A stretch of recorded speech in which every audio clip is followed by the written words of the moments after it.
So we've been through the system now and you've seen it in live market scenarios. But what's important is that you know how to enter and exit for maximum results. So in this video, we're going to talk about scaling into trades and managing your stops so that you scale out effectively.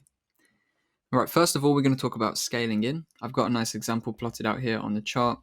We can see a down move coming to an end. We then have a bullish breaker structure, and then we have a continuation to the upside. So hopefully from what we've learned so far, you will see that we do have a few buying opportunities, obviously using the demand zones and the market structure. The first one is going to be here.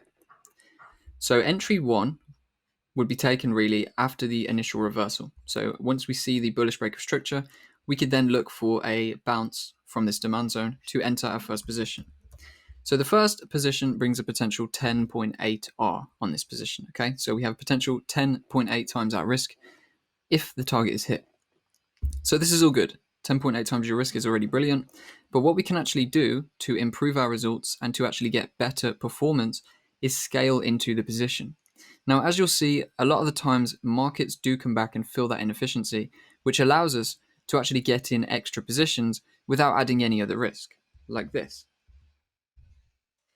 The reason we can get in without adding risk is because by the time we enter this position, this initial position can actually be risk-free, which means we then have potential for 21R at only 1% risk, okay? And if this trade is stopped out, we will lose our 1%, and this one will be stopped out at break even. So we still only have 1% risk running on the trade, but we now have 21R potential gain, just because we added another position at a logical level, in line with the market structure, in line with imbalances, inefficiency, and supply and demand.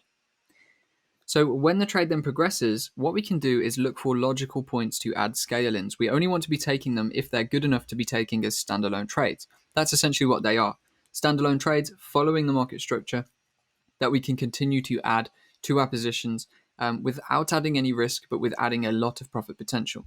So after this initial run we had here, a new demand zone formed, we could then see if the price taps into here, if we can add a third entry.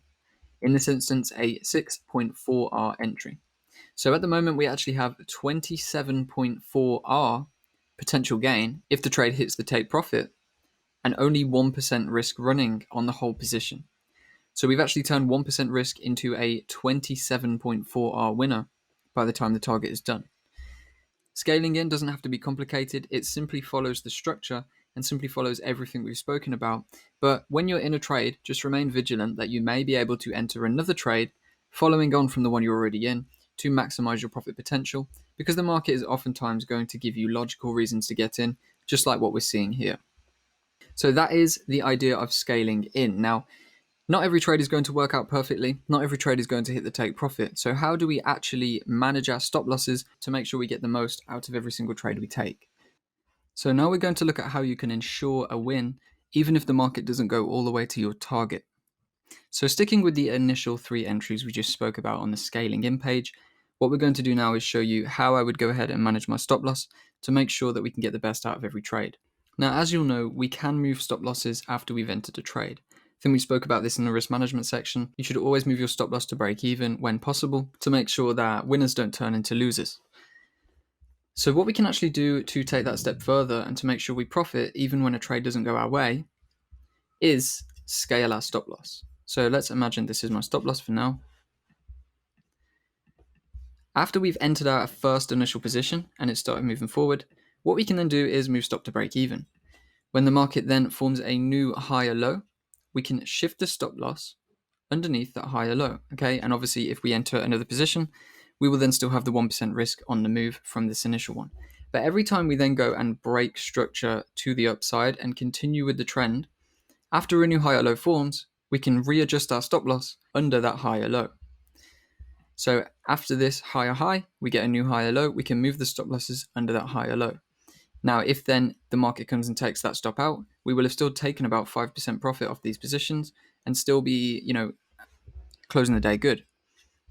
So as we can see, we make another higher high, another higher low comes in. So what we can then do at this point, when this higher low forms, is move the stop to here. Now, obviously, if we're scaling into another position, we've got 1% risk on this, but just as a general idea, we're going to have around 7% profit if we close on these two. So a stop loss here would give us 7% minus 1%, 6% profit for the day.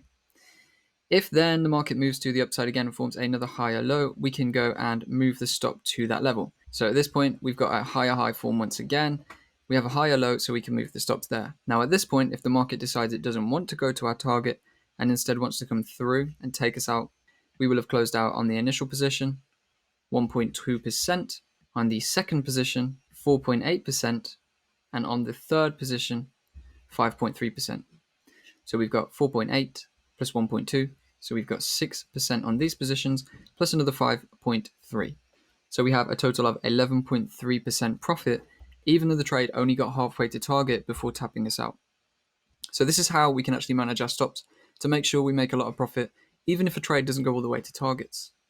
Now, in the final video in this section, which is coming up in a second, I'm going to show you an example I took very, very recently to filming this on EURUSD, which followed this very similar structure. Now, I didn't go for scale-ins on the move, but what I did do is manage the stop and make sure that I pulled a very nice profit out of the market, even though it didn't fulfill my target. It's got some great examples of scale-in locations as well, though, so you'll see the potential live in the market.